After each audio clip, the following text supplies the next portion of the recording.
Meet a new kind of superhero, East Austin's own really white vigilante.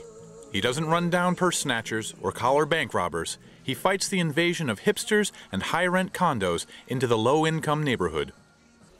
Michael Schleifke, the Vigilante's creator, was inspired one night by an encounter with some of the invaders. I was at a party on the east side. It was filled with hipsters and rich people and just people who were too clean to be in the east side.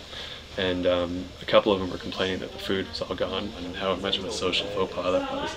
So I was riding on my bike home talking to my friend, and I was like, man, it would be so funny if I just put on a wrestling mask and go in there and start yelling at people and telling them to get off the east side. Schleifke, like many Austin artists, was drawn to the east side by the low rent. But cheap land also brings developers, and with them the gentrification seen all over the country.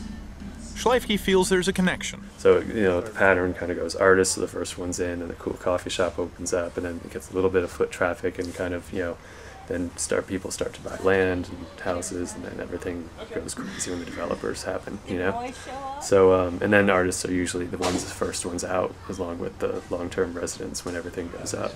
Schleifke sees his comic book as a way to start a dialogue about gentrification and its effects on the area. But the really white vigilante, like most superheroes, feels the need for action.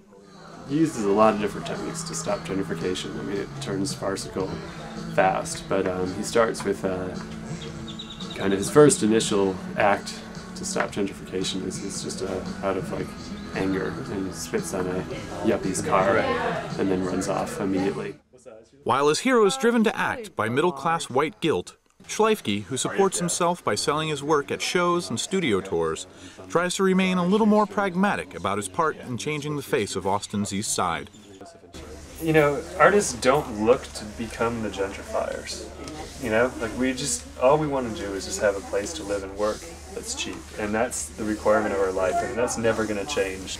It just, it cleans up the neighborhood just enough, and, development always occurs. We're the first step, but that's all.